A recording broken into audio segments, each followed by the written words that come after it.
He said for you specifically. Nice.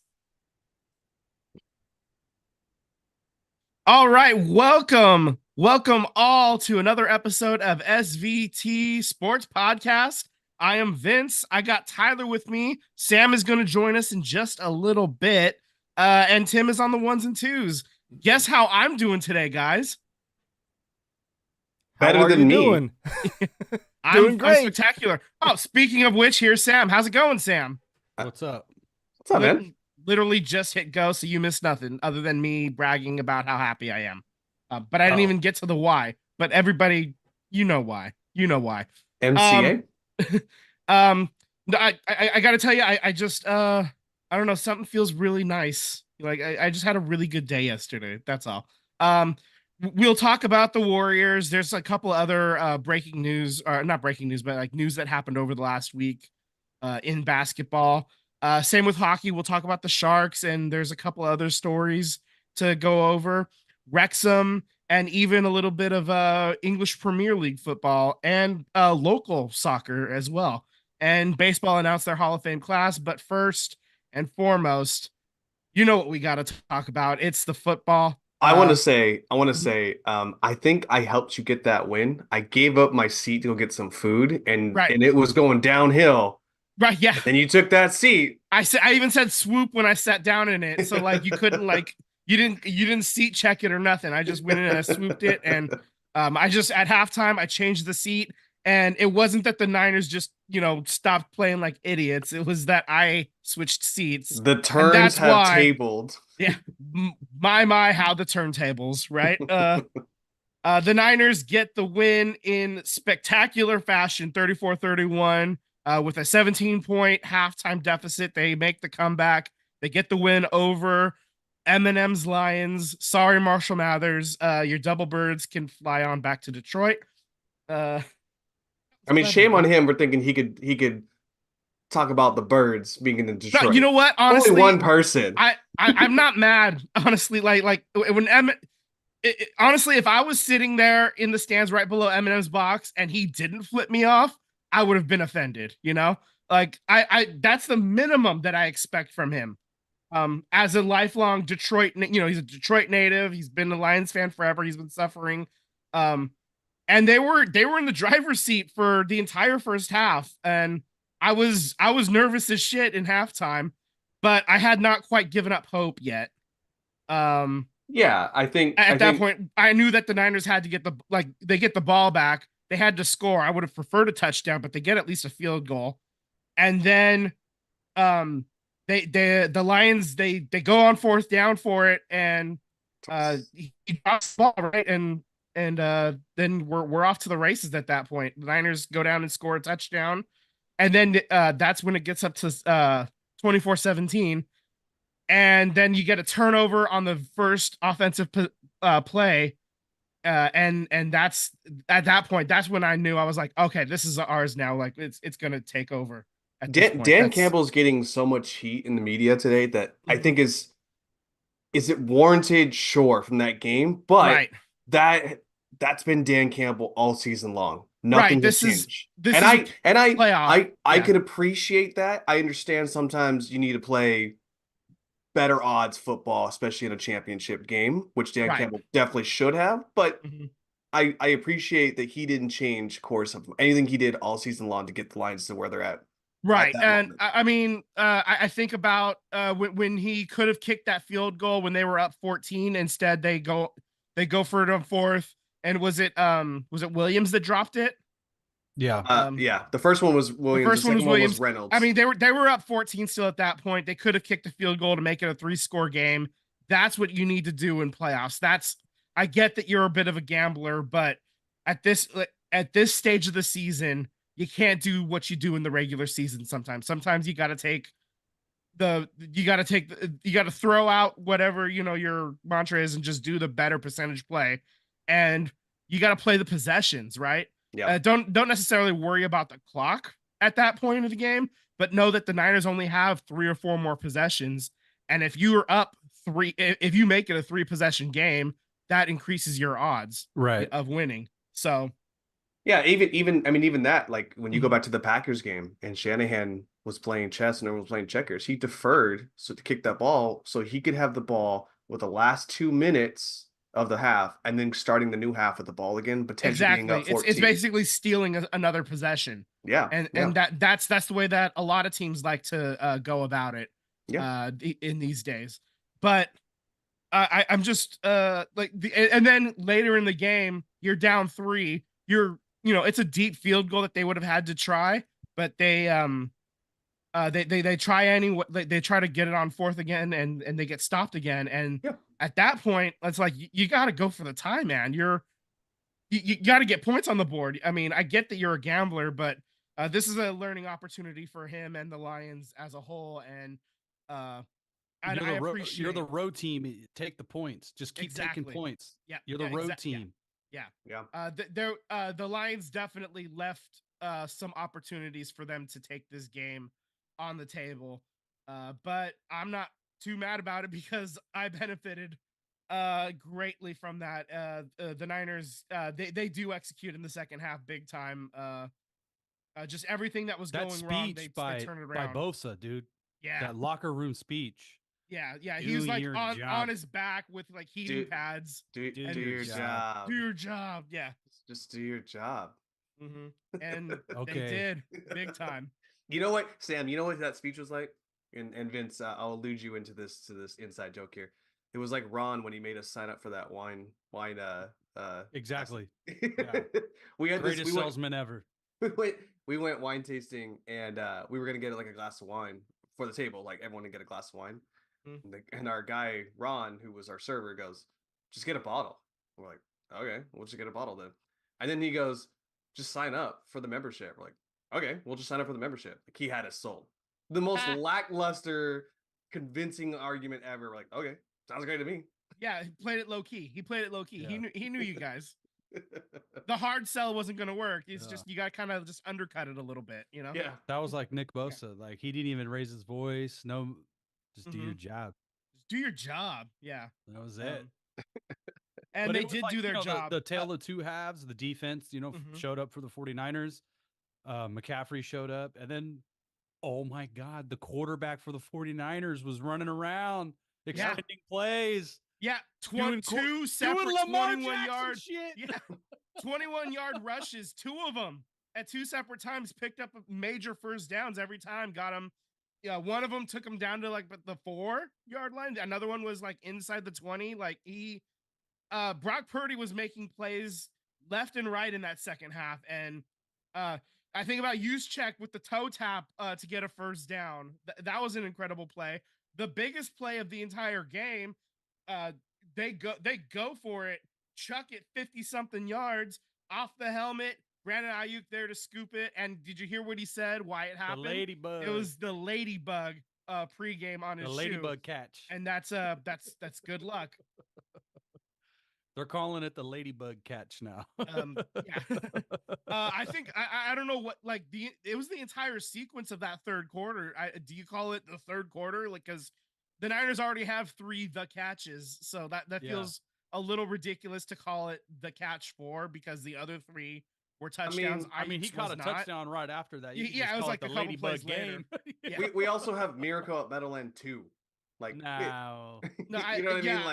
Like. I'm getting the ladybug in there. Yeah, I'm going with the ladybug game. Another thing that kind of confused me, and I think your stepdad's in the chat asking about it. It's the run defense. Yes. And part of it is what surprises me is how effective the Lions were with the rush in the first half. And when you're up 17, you figure they're good. They're going to just rush it the rest of the game, but no, that's not what happened. They only get like 38 rushing yards the rest of the way. Part of it is the Niners stepped up, but the other part is they didn't really try.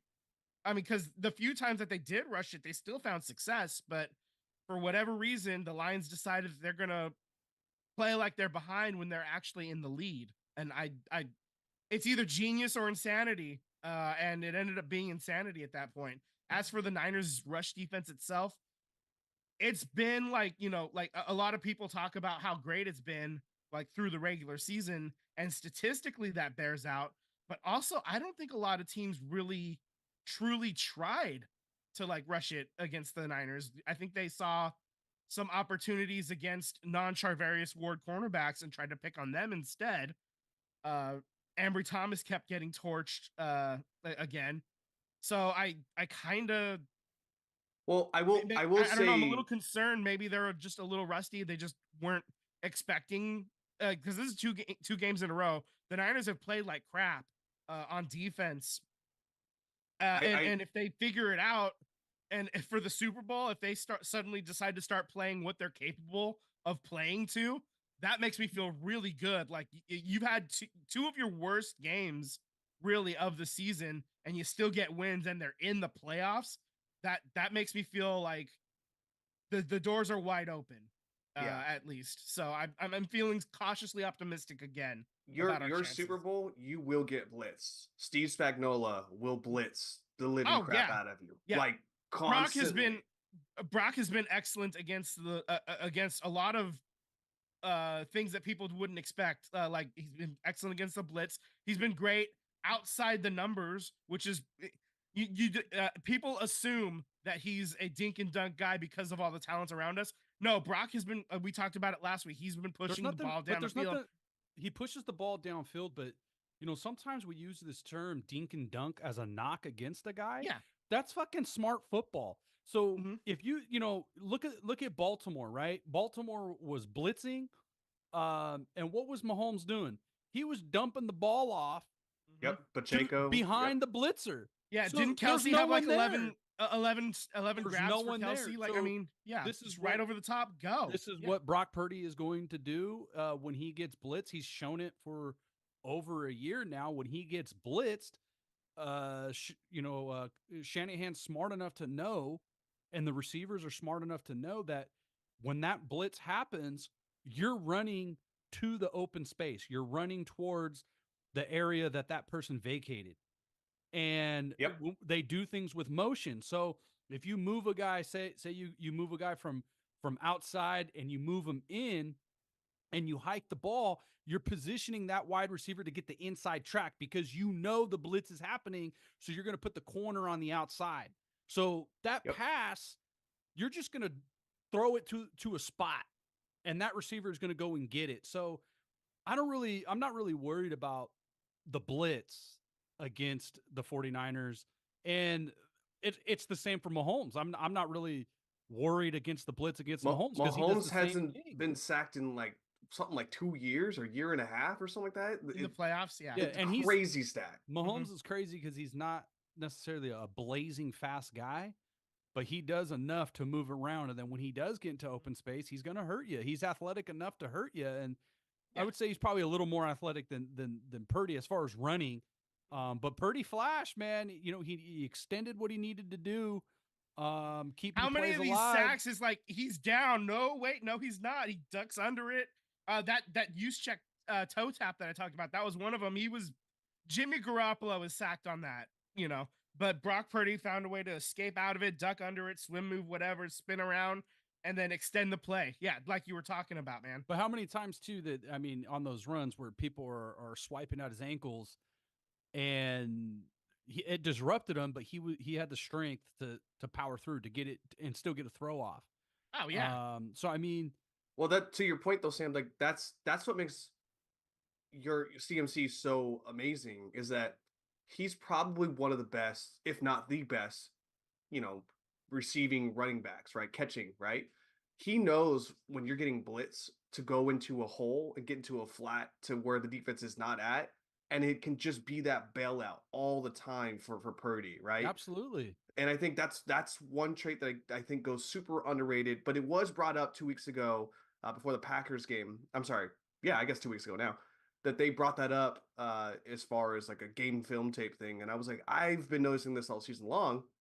He just is underrated because he's able to bail out his quarterback when he needs to bail out his quarterback. And I think that what makes CMC so special. So I mean, it's what makes this offense so special. It's what makes Kyle Shanahan such a respected offensive play caller. I mean, some of the offensive schemes is running what his dad has ran. What Mike Shanahan has ran.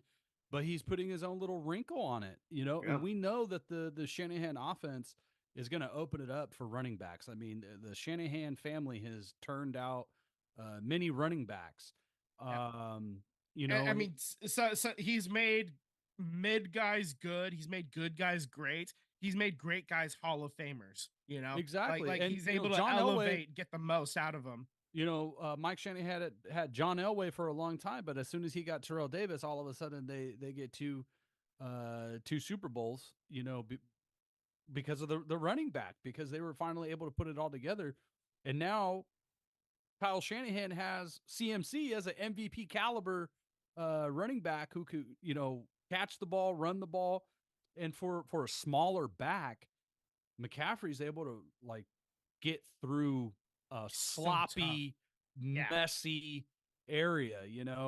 He's size and speed. Right. It's the best of both worlds. And then you got Debo, who's a wide receiver who is capable of being a running back, but they're like opposite ends of the spectrum of each other. You got a running back who could be a receiver, and then you got a receiver who's a running back, and then you got Ayuk who's becoming a legit number one guy.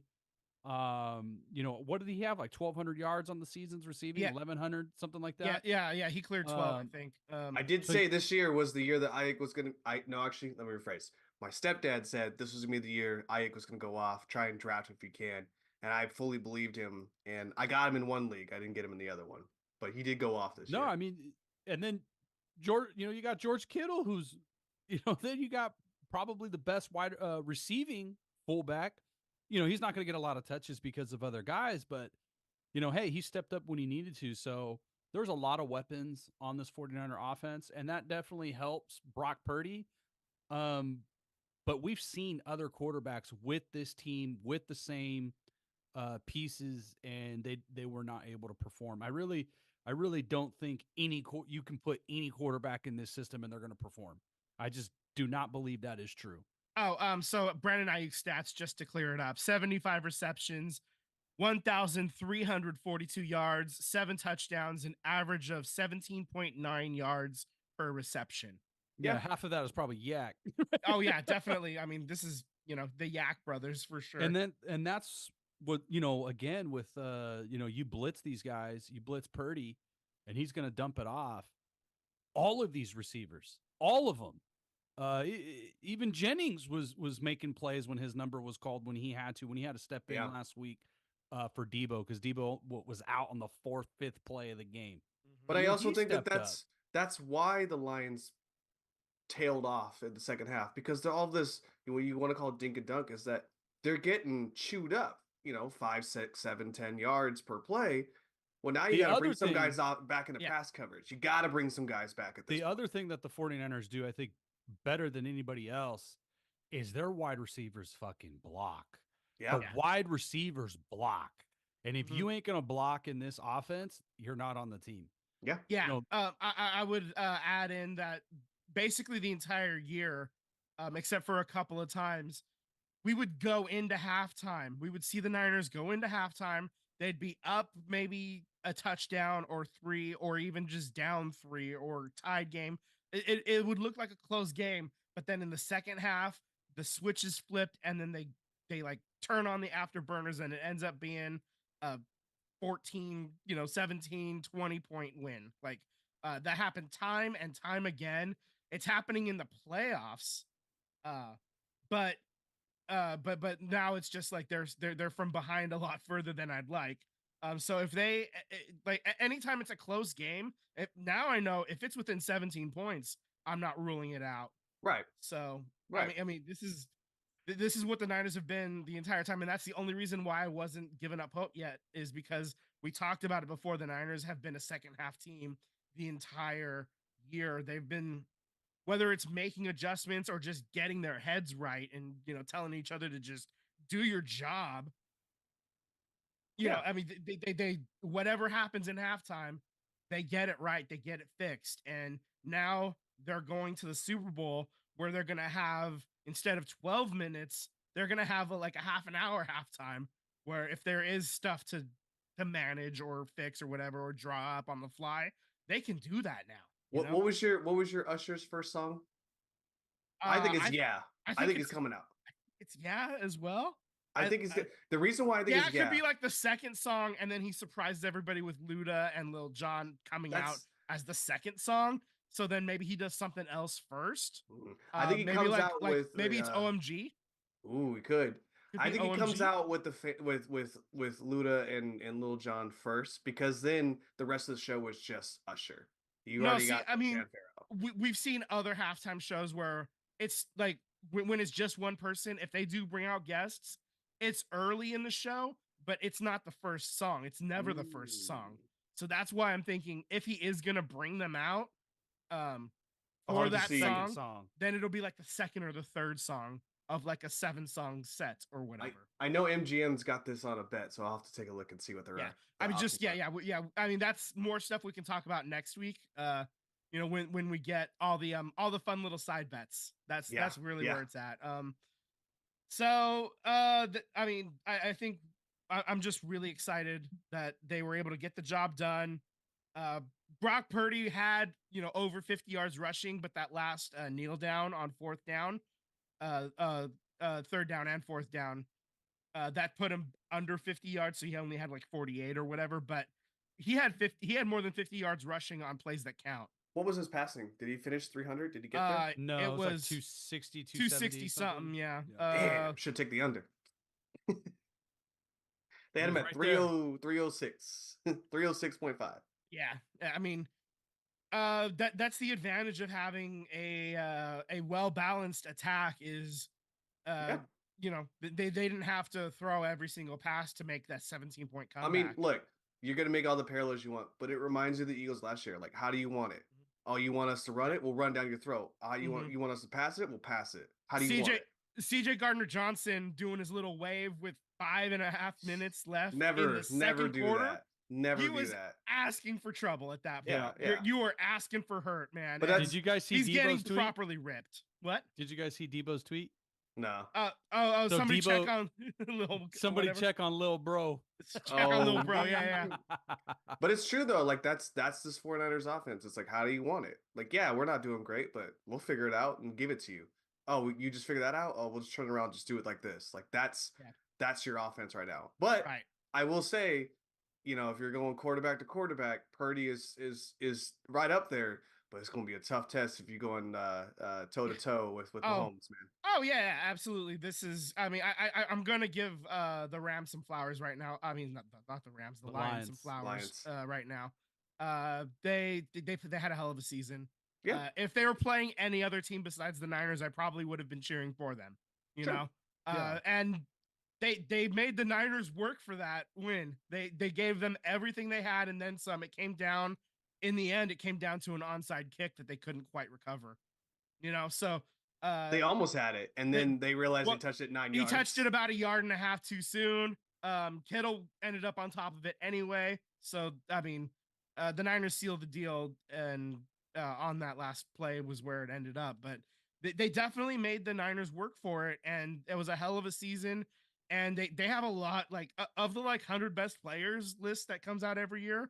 I expect to probably see 7 or 8 of those dudes on it next year, Yeah, I think that team is not done. Like that team, that's a young team. They're gonna make some noise. Yeah, they'll be back. Mm-hmm. Oh yeah, I mean they're I mean the up and down the roster. I mean they got a really good roster, and what they're able to add. Hopefully, they're gonna have a later draft pick, but they've been finding talent through every round. So if they can keep hitting and add a couple of free agents, obviously they need help on the defensive line. Aiden Hutchinson needs help. Their secondary is, I mean, they sell out to stop the run. So they're willing to sacrifice the pass. So if they get some safeties, some corners, I mean, that's kind of the missing element on defense is some defensive back. The defense needs a little bit of reno. The offense is basically there. Obviously you want to just keep adding pieces wherever you can. If you find talent, you can get when talent. They made that trade, right? They got rid of Stafford and they got Jared Goff in return. And it didn't start off too well. What were they, like 3-13? 3-13-1 in that first season with Goff. And I said it you know, oh, you ain't gonna win with Jared Goff, but you know, Goff is again 1 game away from a Super Bowl. Yeah, and how sneaky good he's been, and all these people, all these pundits were taking Goff over Brock Purdy, and you know, obviously the 49ers are advancing, but you know, Goff deserves his flowers too. He made some mistakes, but he also delivered a bunch of passes that his wide receivers dropped. Yeah, I mean, when he had a clean pocket, he was as good as anybody in this league. He had a clean pocket for most of the night. Yeah, especially that first half. Like the Niners just outside of Nick Bosa, nobody was able to get to him for basically the entire game. They were able to move him around a little bit. When he started moving around, that's when he had some more problems. I think guys ended up honestly with like 2 or 3 sacks, something like that at the end of the night. I think it was like 3, but Bosa had 2 of them. Yeah. So Bosa finally showed up. Welcome to the playoffs. You know. Yeah. No time like the president. Do your job. Exactly. Do your job. To your dad's point, unfinished business with the Chiefs. What does he mean by that? Because 4 years ago. That's why. Okay. Because there are quite a few players from that 2019 team and then this 2023 team. There are still quite a few players on both sides. Well, Pops, the Eagles have unfinished business with the Chiefs too. Everybody has unfinished business with the Chiefs. If you go back the last like 4 or 5 years ago. Yeah. Here's the thing. The Niners basically in this Kyle Shanahan era have not had much luck with the Chiefs. They have more quarterback ACL tears than wins against the Chiefs under Kyle Shanahan. So that's not fun. Maybe they're just due. We can talk more about that next week though. I'm ready to move on from the Niners, unless you guys have any other points you want. No. Let's rally down this coaching carousel. Okay, no. We didn't even talk Ravens Chiefs yet. Yeah. We skipped I'm just kidding. Okay, so the Chiefs win 17-10 over Baltimore in Baltimore. Baltimore blew it, man. They fucking blew it. They gave that game away. That was Zay Flowers, as talented as he is, he made a couple of critical errors between the taunting penalty and fumbling on the half-yard line. That's the biggest one. That's the big one. The taunting one they almost were able to recover from, but that taunting that ended up killing them. That was it. That fumble through the end zone. I mean, it was a chippy game. It was a great game. I mean, you had Lamar passing to himself inadvertently. Off the deflection. We've seen that. Yeah. Lamar did some crazy things. Like Lamar proved that he's a great quarterback. But at the end of the day, you know, talent doesn't always beat out hard work. Hard work beats out talent. So yeah. I mean, they really. I thought that the Chiefs did a pretty good job of limiting his ability to run. They really made him be a pocket passer more, and they were able to defend it better too. The app that I had him at over and under at 11 rushes, and I was like, Chiefs gonna hold him below that, and he finished at 8. So yeah, they definitely held him in check for sure. Yeah, I mean, obviously it's they're a team that's gonna be a problem. That defense is stellar. It's amazing. The Bears give up Roquan Smith. I mean, why would you want that guy, right? Yeah. Give him away for freaking nothing.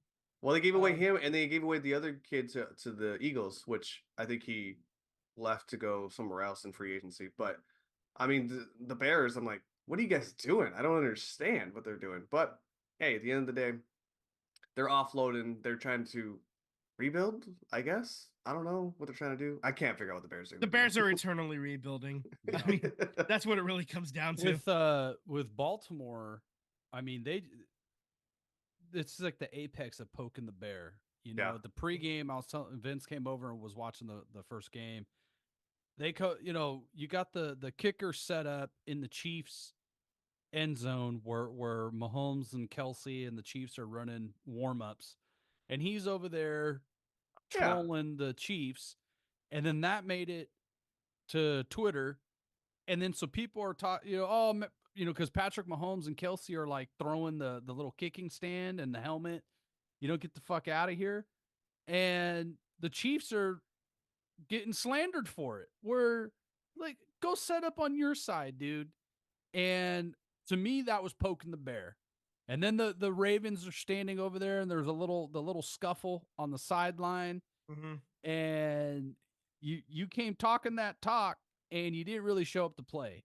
And it was there was the penalty where I believe it was Roquan Smith should have just touched the helmet. Right, he was trying to turn a 1st and 5 into a 1st and 10 to get the clock. Yeah, because then the clock is going to go, but then they got to go 10 yards. Unsportsmanlike. And then you drilled the fucking guy. Then you give him a 1st down and the 15. All he had to do was touch the shoulder pad. That's it. Touch the helmet. Real quick, it's just undisciplined. My stepdad said Lamar played small. He could take his MVP and hide it in his closet. It was just so undisciplined that, you make a big catch and then you spike it on a dude's head and, say something. Like, dude, if you wanted to celebrate, get up, face the other way, throw the ball, do your first down gesture, move on. But then, you get the penalties, Zay Flowers, and then you fumble it, and then the interception in the end zone. So, I mean, you had points on the board, and you would have handedly won this game if you would have stayed committed to just executing. Instead, they wanted to talk that mess, the chest out, and you cannot do that against this Chiefs team. Andy Reid and this entire team is disciplined, is tough. Andy Reid's a mentally tough person. He is a fucking Hall of Fame head coach. Yep. You cannot do this against the Chiefs.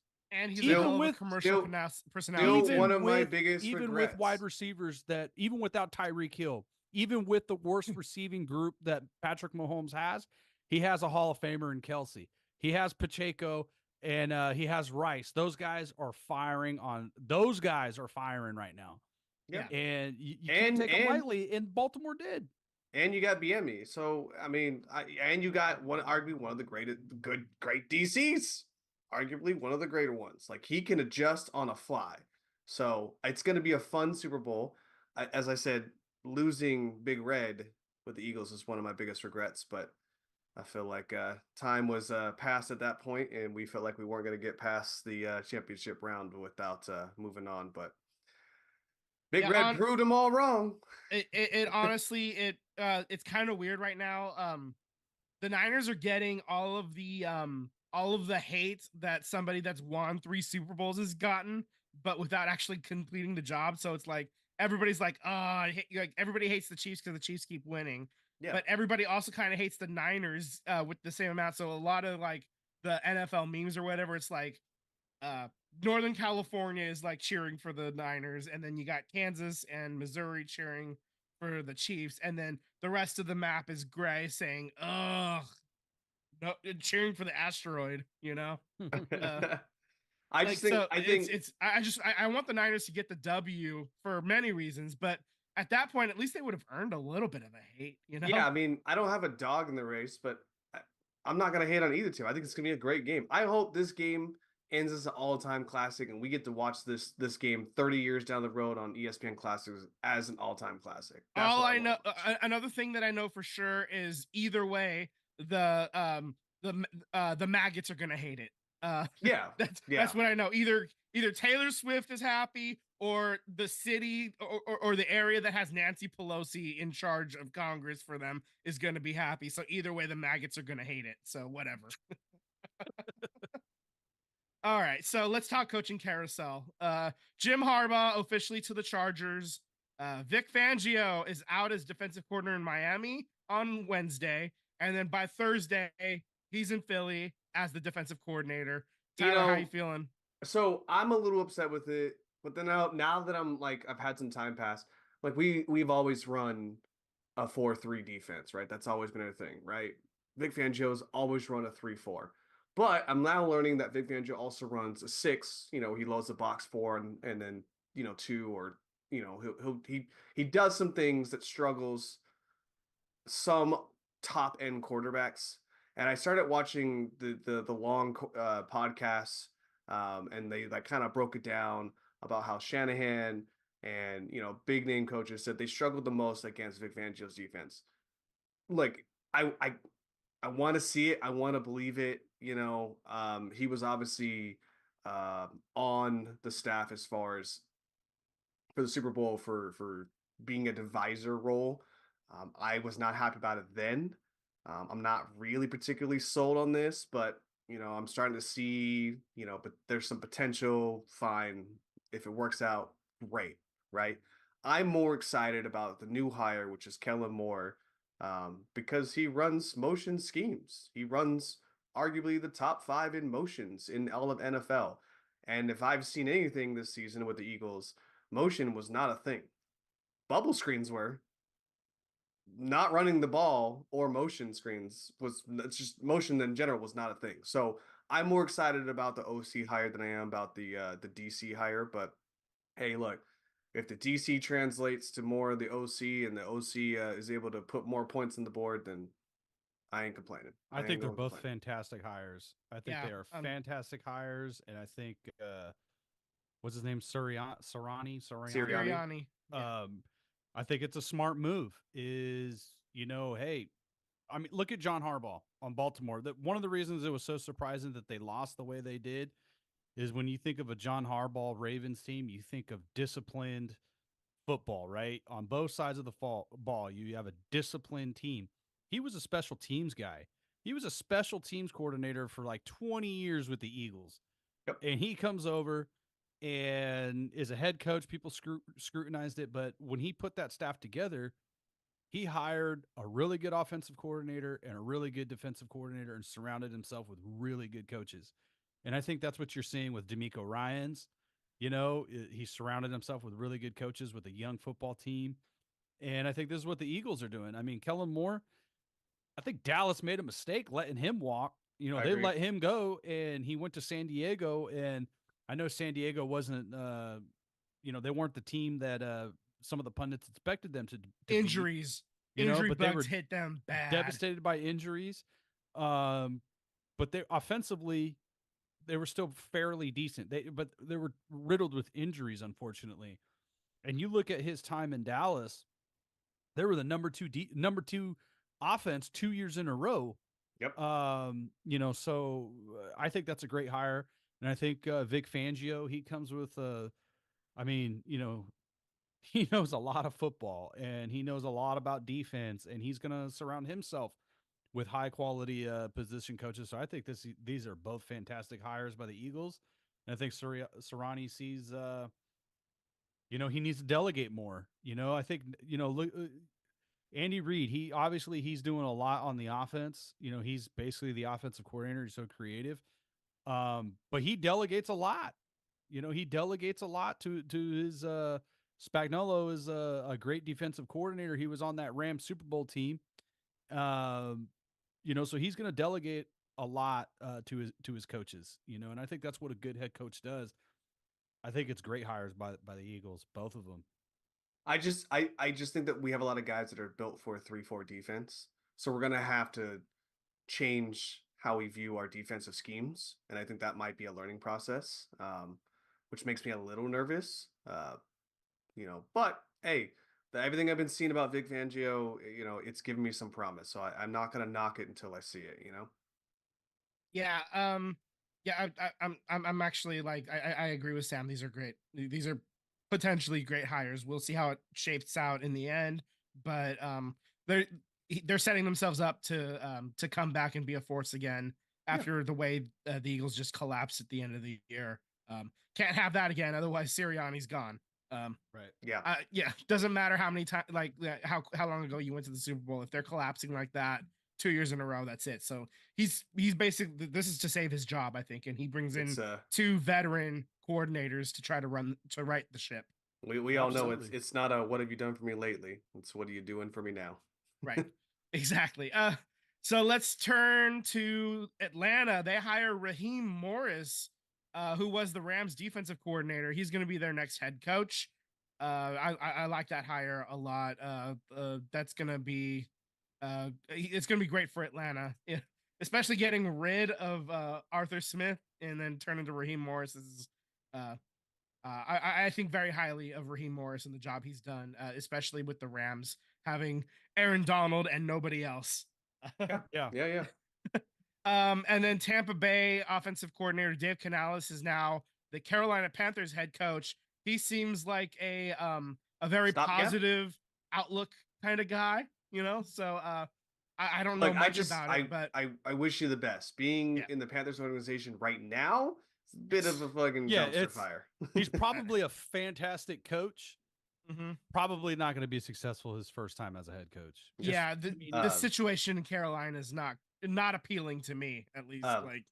My stepdad said Fangio is an upgrade better than Matt Patricia. I would agree with that. I think Matt Patricia has come a long way in his post-game interviews from what I've seen from the press conferences. But as a coach, no, thank you. I didn't want him when he got hired on, and I'm good to see him leave as well. All right. And then, was it the Panthers hired Dan Morgan as the GM? Yeah. I don't know if he has any scouting assistant GM experience. I know he's a former player. Yeah. But that doesn't always guarantee that you're going to be a good scouting guy. Putting this together type of person. The dynamic with Kyle Shanahan and John Lynch is Kyle Shanahan, it ends with Kyle Shanahan, right? That's the buck. John Lynch has Parag, to work on the contracts. His second in command went over to Washington.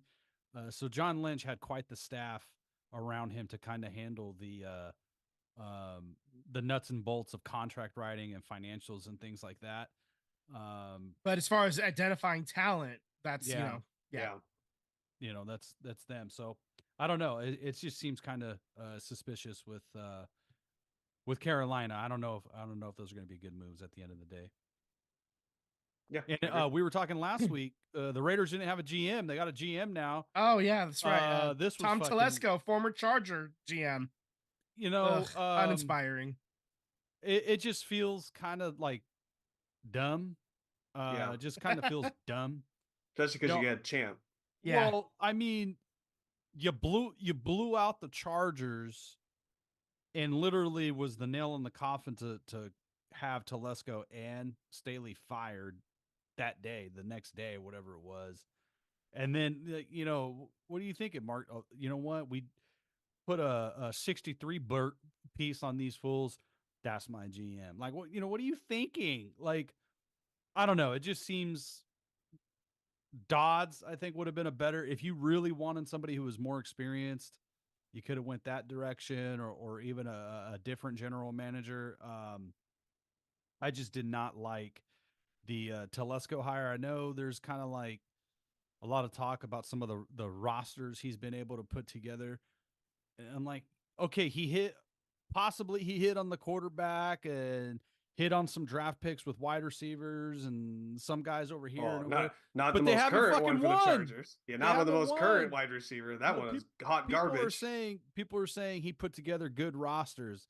They didn't win. Yeah. They didn't win. They haven't won. Yeah. And then Mark Davis said it himself that when they played head to head since Tom Telesco's time in San Diego, and then up until last year, the Raiders beat him twice.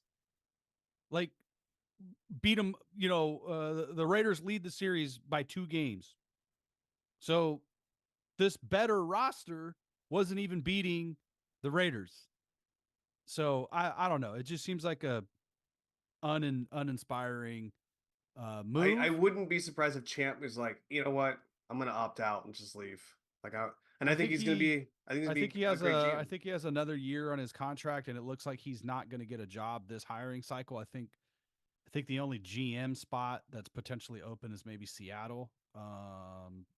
Somebody correct me if I'm wrong, but he interviewed with Carolina, but we know that job is full. So I don't know. I think he might finish out the year.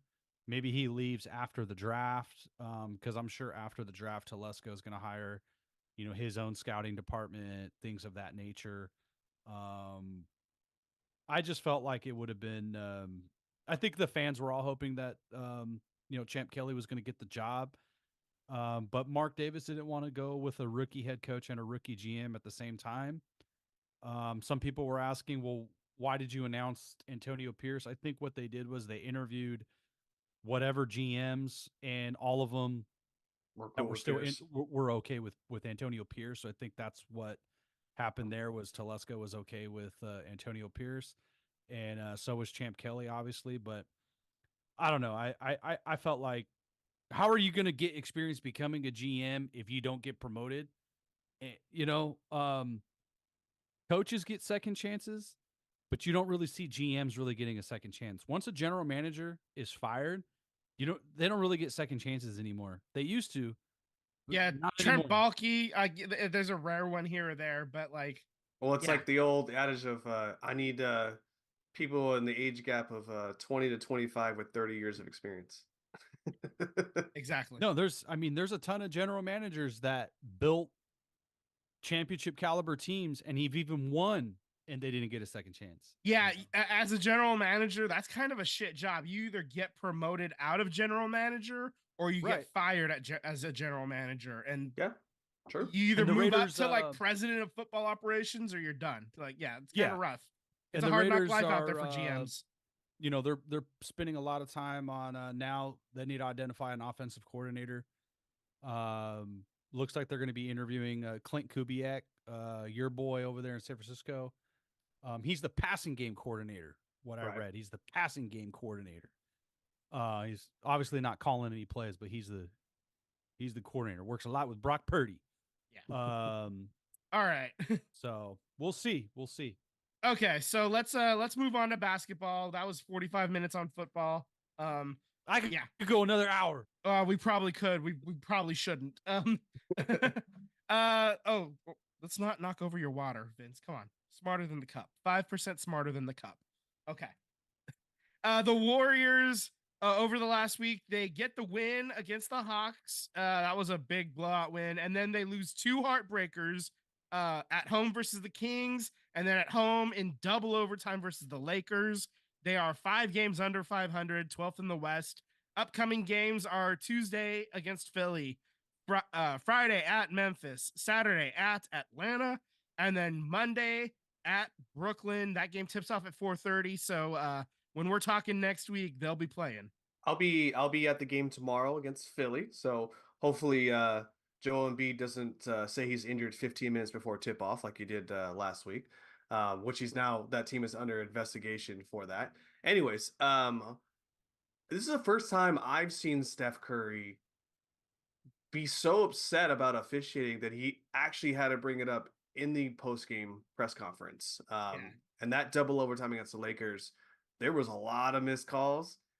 And not that anything's going to change, but yeah, I mean, he is the one superstar that does not go to the free throw line. I mean, you can go back as his career. Let's go back 10 years. He still doesn't get called. Think about like 2015 against the Pelicans when he gets hammered on that 3 that he makes in the corner to tie the game. Yeah, when they were down 20, and then that's the one that ties it. He should have gotten another free throw at that point to put him up. At that point, he got absolutely clobbered.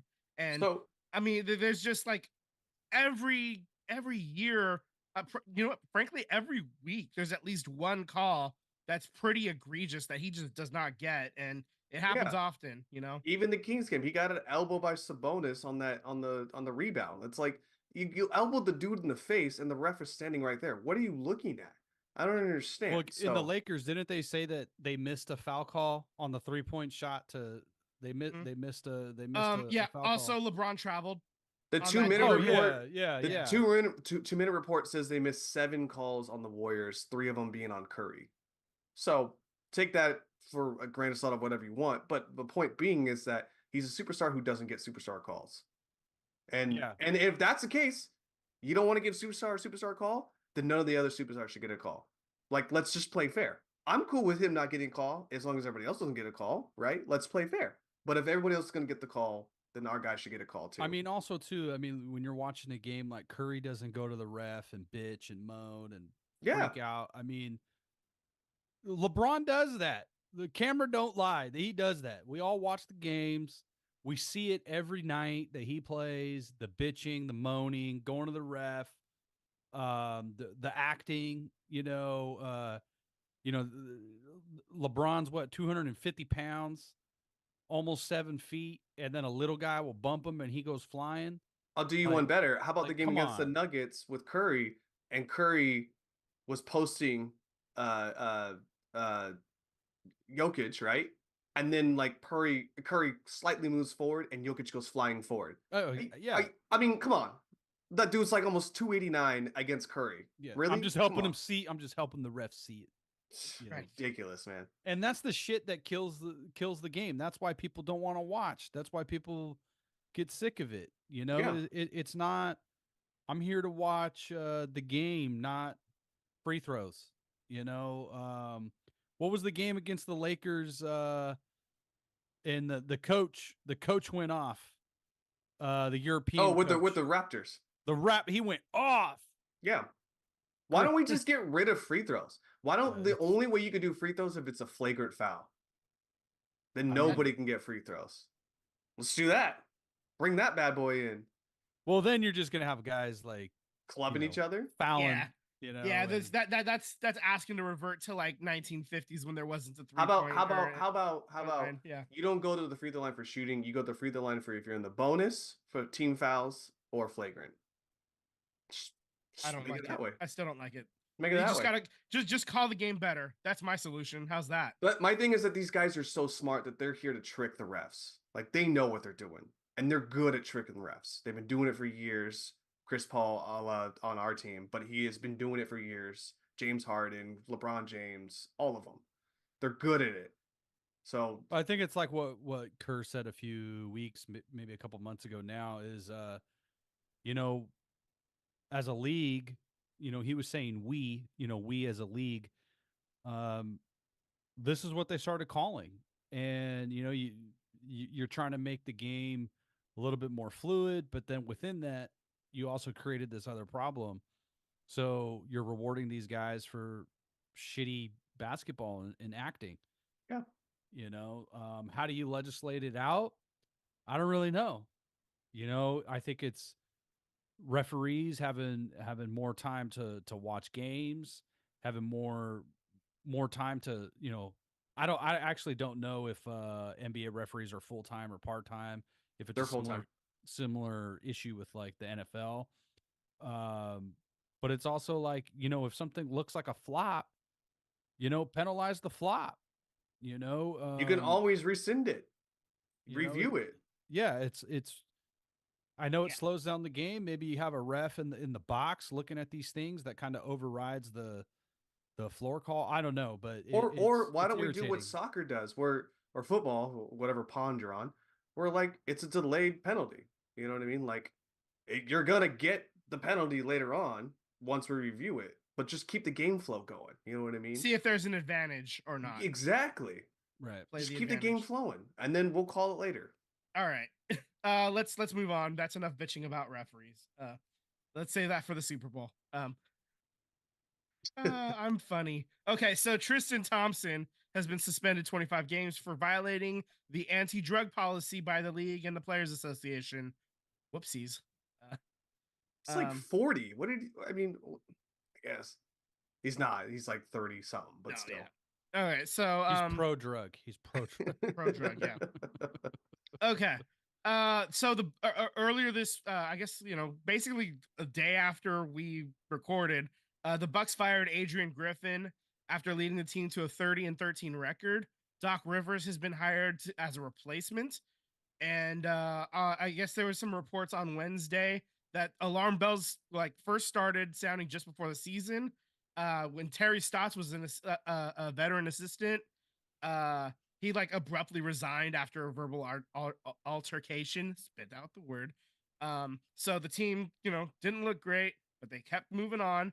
And then the defense has been just like really, really bad, and they've been like a top 10 defense basically this entire time Giannis has been there. So things just were not going well. I heard that the coach was calling Stotts over, and for whatever reason he didn't respond right away or quickly enough. He was like working with some players, and then was like, "Hey, get your fucking ass over here," and like said some pretty nasty stuff like in front of the team. and he was like, "Man, I ain't having it." And that was like, that's what you're referencing, like before the season started. I guess that was like training camp or whatever. Yeah, right. Apparently, he's getting fired just because he's an asshole. Right. Yeah. I mean, you can only be an asshole if you've been successful. Like that's that's the Belichick rule, right? the Belichick or the pop rule. Yeah, exactly. Basically, last month it was rumored that Doc Rivers began serving as sort of an informal consultant as the matters got worse for the Bucs, and then now all of a sudden Rivers is replacing Griffin. That's a cold world, isn't it? According to Chris Branch of The Athletic. Look at me citing sources and what. I mean, I'm still not really sold on Doc Rivers being the head coach, but if Griffin was that much of an a-hole that he ruffled the feathers of your top players, then by all means he needs to go, right? Yeah. But I'm not really sold that Doc Rivers is the answer to their problems. Yeah, he's a band-aid. But he's taking over a team that's in second place in the East. So, which, by the way, I give shit to Chet Holmgren, but he's shut up and he's stopped trying to boast and do this and that, and he's playing great, which I'm all for that. You know, I was really upset with him coming out of the draft because he was all talking about this game and then he tore his ACL, and it's like, dude, what are you doing, man? You can't talk if you've never done in the league an iota of time, right? But they're number one, and I'd say hats off to them. They're battling with Denver for that number one spot onto it, and I did not think that OKC was going to be there. So maybe Doc Rivers takes over a team that just needs to get a refresher on defense, and you got probably one of the best teams in the East. Sorry. I mean, I think Philly is like third or fourth. So I think you got probably one of the best teams in the East with Milwaukee. So let's go for it. Let's roll the dice. Yeah, they ain't gonna win. All right, let's move on to hockey. The Sharks over the last week, they had a 3-game win streak. They get the win in the shootout against the Kings down in LA. They come back home to play the Rangers, get the overtime winner there. That one was a shocker. Except for Tyler, who had that as the win of the week. Not the way I scripted it, but I take the win. Yeah, win is a win. And then they dropped the game on Saturday afternoon, 5-2 against Buffalo. That's who Sam and I had as the win of the week this week. I have a question. That's okay. Are we allowed to pick more than one game win of the week? The idea is to pick one game. Okay. Otherwise, I'll just pick every game, and then anytime they win, I get a point. No, we're not doing that. I asked that the first time. I was like, so I could just say we're gonna go undefeated. And then that's what Vince said. Yeah, but then they have to go undefeated. Yeah, exactly. Otherwise, you get nothing. Right. Okay. So upcoming games, they have Tuesday at home against Seattle. Wednesday, they travel down to Anaheim. And then there's a 2-week break for the All-Star game. And then there's also like a scheduled week of time off. Basically, every team they schedule in like a little mini break because hockey is so rough on you. It's sort of like a bye week like they have in the NFL. It's kind of a similar idea. I imagine you guys are going to pick Anaheim. Is that a fair assumption? Yes, I'm going to pick Anaheim as my win of the week. Anaheim is just one spot above the Sharks in the standings. They're currently 15th. They're not dead last right now in the West. And I think Seattle's like top 3. What? Seattle's top 3? No, Seattle's on the outside looking in of the playoffs right now. But, they've dropped down. Okay. Yeah, they're currently 4th in the wild card. Top 2 make the wild card. Put me down for Seattle. The reason being is because I think Anaheim is the last game, and I think there's going to be a lot of senioritis with our young team ready to just get a break here. Okay. I'm going to take Anaheim for my win of the week. They're just a really bad team, just like the Sharks. So I'm going to play it safe, I guess. It's not a bad bet. Yeah. Sam, who are you taking? Anaheim. Okay. All right. Got that. All right. And so our standings for win of the week. That one overtime, the one shootout loss, is what's keeping me ahead.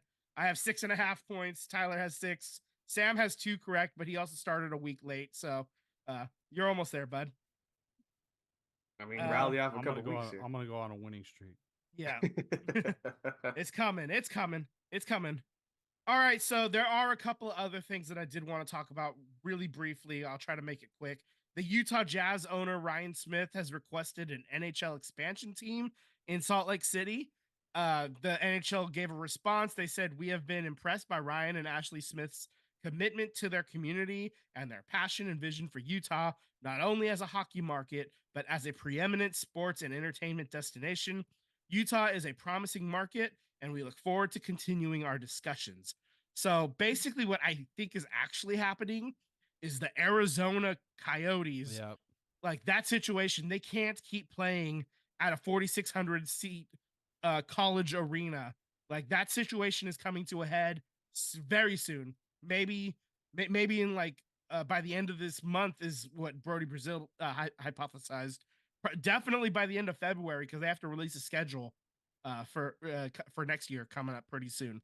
So I bet we're gonna know fairly quickly what they're gonna do with Arizona. I bet you if somebody had a minor hockey team, let's say like let's say Dallas, just for shits and giggles. Let's say they had a minor team in Arizona. I bet you that team would be more popular than the Coyotes would be. Like, well, the Coyotes that's how much the Coyotes have rubbed the city the wrong way. They've been plagued by terrible play and poor ownership. It sounded familiar if you're an A's fan. Yeah. And it's just like they don't spend any money, and then when they tried to get something on the ballot, they couldn't sell it to their constituents, and the citizens in Tempe voted it down big time. Yeah. And they were asking for like $740 million in like tax breaks and then like straight up money to help build the stadium. You're asking for way too much from the population, and tax breaks too. Basically, we don't want to pay taxes for the first $500 million over 30 years. That's what they were trying to get, and that's fucking stupid. You're never gonna get that. Yeah, like right now, the appetite for building stadiums for billionaires is just not there right now. Well, it's because they're billionaires, so they build their own fucking stadium. Exactly, and that's why this announcement by Ryan Smith, the Utah Jazz owner, saying, "Hey, we got a stadium that's ready to roll right now. They can host in like where the Jazz play, that arena. There's a couple of sightlines that aren't perfect for hockey, but they can do hockey temporarily in there while they build an NHL specific arena if they end up going that way." It's also crazy that Utah doesn't even have a team. Like you would think, when I think hockey, I think Utah's on there. Like well, right off the top of my head, I think Utah would be a place. The other part of it is Salt Lake is a front runner to land the 2034 Olympics as well. So they're trying. So with a new arena, it makes sense with the infrastructure. Yeah, it makes sense. It helps bring everything together. This is a bigger play that somebody with $10 billion is trying to make happen for his state. And if they can get a hockey team out of it. This is the same guy that took the billboards up for the A's, right? I think Isn't so. It the same guy. It's the same guy. That's he's trying to lure the A's for a season or two. I get what he's why he does that. Look, I'm not gonna knock Salt Lake City because of our shitty owner. He's doing what he has to do to bring in revenue for his own ventures, being this hockey team. So he's gonna try and bring in a baseball team for a season or two and be like, cool, that's extra profit in the pocket. But I think he's going to ultimately get screwed by John Fisher and going to realize that this is a bad deal if he takes this deal. Right. I will say that Salt Lake. Go ahead, Vince. Go ahead. I was going to say Salt Lake City is, I believe it's the 27th largest media market, which is 13 cities higher than Las Vegas is. For those of you playing the home game. Yeah. So I mean, there's a population there. And they only have one team right now, and that's certainly an opportunity. Whether it's baseball or hockey, they're gonna get something. I feel like they have the Bees, right, which is a really popular minor league baseball team. Yeah. They're a minor league though. I mean, it's not out of the realm of possibility of him having to get this as extra profit. I just think he's gonna get screwed in the deal by John Fisher because it's just what John Fisher does. He's just here to screw you. He doesn't give a shit about you. Well, I mean, he has way more money than John Fisher, so like even if he does screw him, I think he's smart enough to limit his damage, limit his whatever hit he made. I think at this point it's just extra money to do his ventures with his hockey, and by all means, go for it. Yeah, so I do feel bad for the fans of the Coyotes who are just gonna get screwed again. I feel it. Like this is Yeah. heading Yeah. this is heading for relocation. I know that Houston is on the desires list, and Gary Bettman has tried to keep that team in Arizona way longer than anybody else Now would have let's tried at this just do point. Atlanta for the third time. Sam, you Yeah. were gonna say something. I was just gonna say that I think Salt Lake, Utah, I think hockey, baseball would be a massive hit. I think it would be a huge hit. Like Vince said, there's only the basketball team there. And when the Utah Jazz are good, they're well supported. For many, many years that franchise was supported. So I think the fans would be there, and it baseball, hockey, I just think it would be very supported by these fans. I think they would embrace it. Um I think it would be better if it was I think if it was an expansion teams. That's what I think communities want more than ever. I think the veil of relocation has kind of been taken off of majority of people's eyes, and how much it hurts a community and fan bases.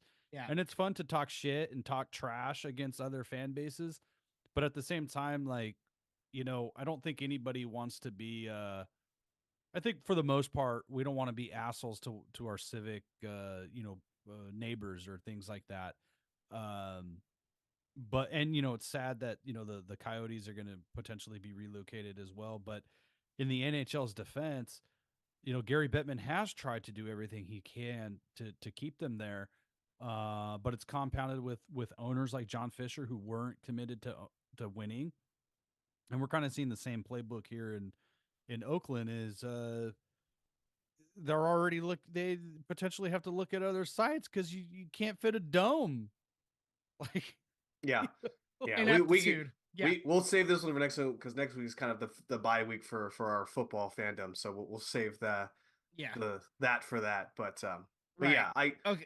Your dad did say that the Bees are moving to a stadium half the size. That is true. Right. I did hear about this. Yeah, except if the A's are actually looking at the 7,500 instead of the 14,500 seats. So like the A's, if they do end up playing their the gap years in Salt Lake City, it sounds like they're gonna play at the smaller stadium because of course they would. Well, he doesn't have enough money to pay for the bigger one. That's why.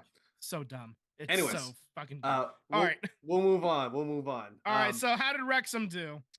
They lost, but for 2 minutes, they were up on a mid-tier championship team in the Blackburn Rovers.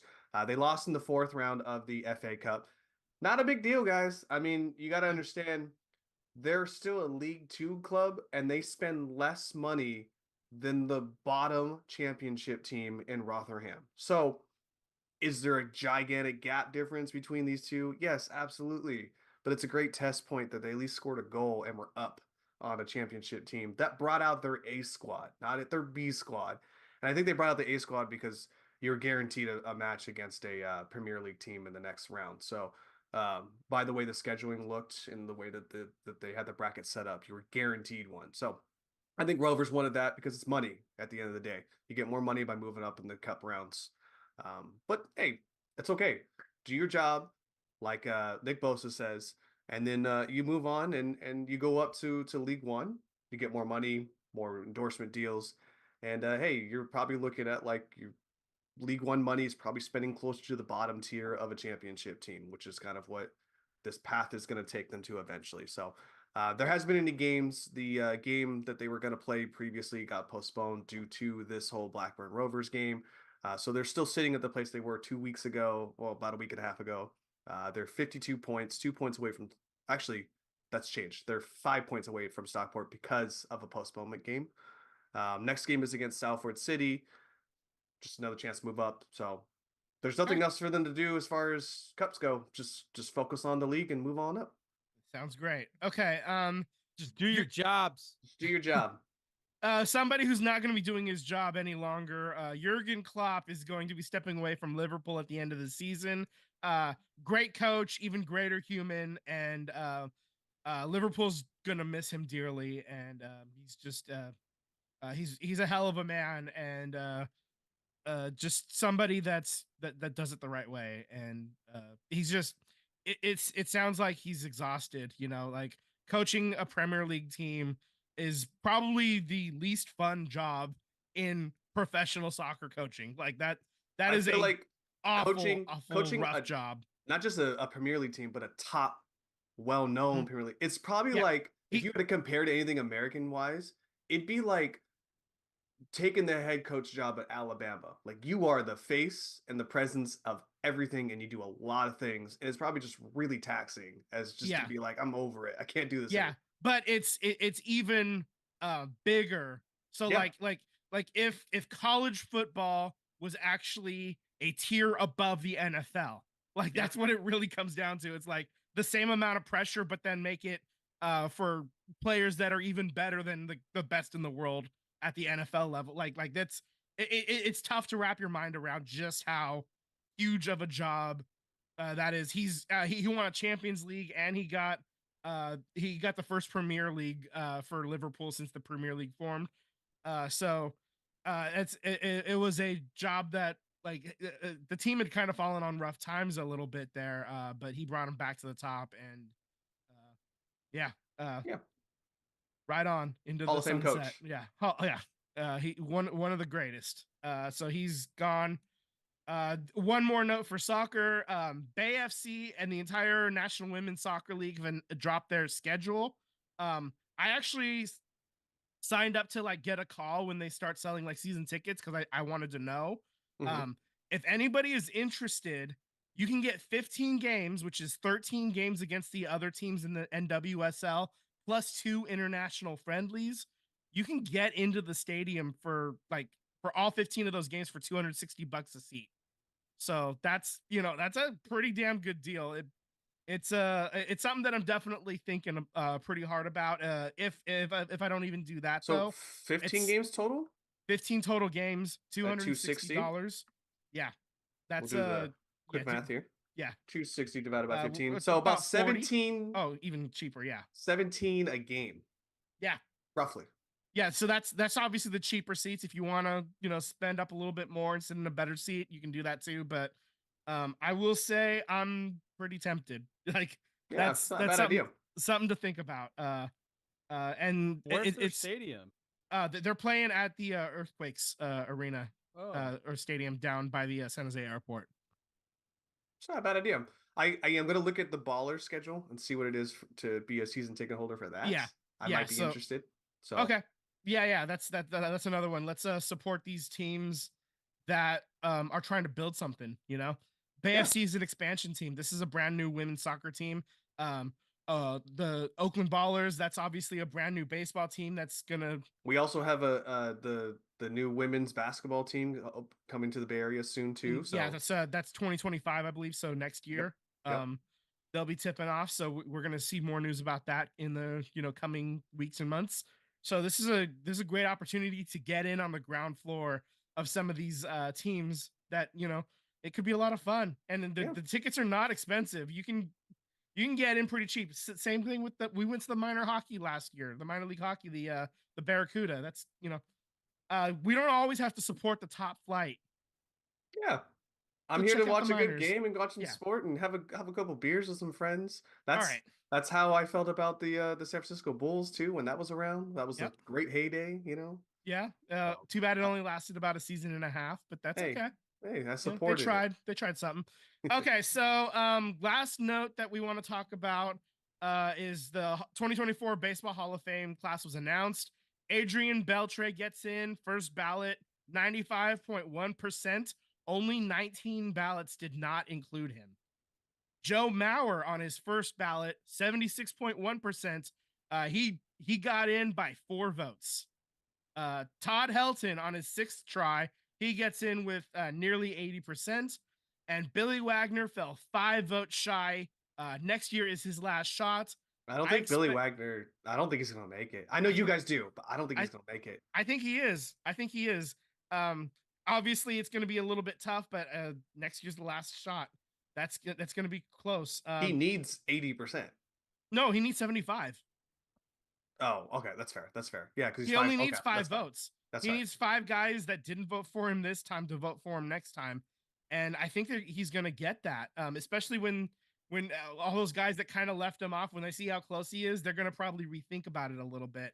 That's crazy. Yeah. So, the one thing that I wanted to talk about with this is with Adrian Beltre, the 19 guys who didn't have him on the ballot. What are you doing? What the hell? Like, I mean, that he's a no-brainer. You know, like to me. I mean, I don't know, man. It feels I was silly. a little, yeah, he's a no-brainer, but Joe Mauer's the first ballot. I was a little See, that's another one. If Joe Mauer is a first ballot Hall of Famer, I think that's an open and shut case for Buster Posey now to be a first ballot Hall of Famer. Yeah. I think that's oh yeah, same team.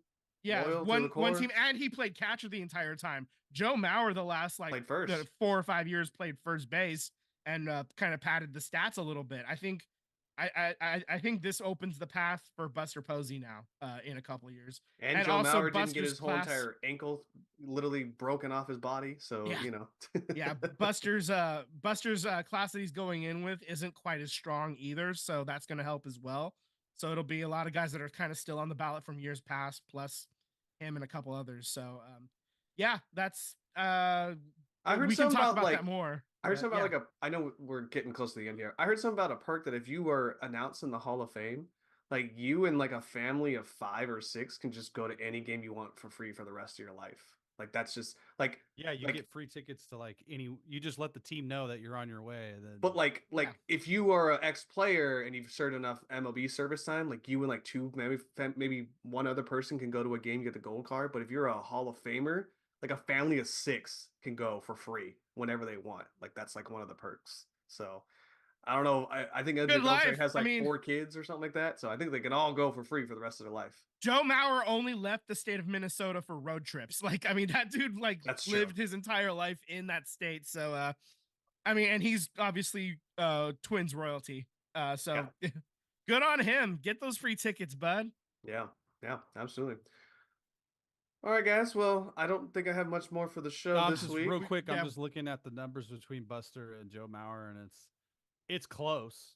I mean, it's close. Yeah, the counting numbers are a little bit more favored towards Joe Mauer, but also that's because he had some first base years as well. Yeah. But like the WAR and like a bunch of the other stuff, like they're right there. Yeah, but he's all. I mean, you know, Posey was a MVP. He's a multiple Gold Glove winner. He won Rookie of the Year. Silver Sluggers, Rookie of the Year, and a 3-time World Series champion. Yeah, so, I mean, Buster's in. I think that seals the case. How many for Buster championships does Joe have? 1, 2? 0. The Twins didn't win nothing. Yeah, it's a shut case. Buster's in first ballot. Yeah, exactly.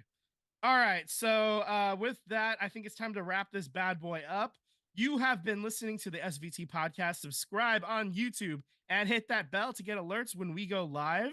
Follow us on Instagram and Threads at SVT Sports Pod. Slide into our DMs. We would love to interact with you. I want to say thank you to my dad and Tyler's stepdad for being in the chat. If you want to come into the chat as well next time, please don't be shy. We're friendly. I promise.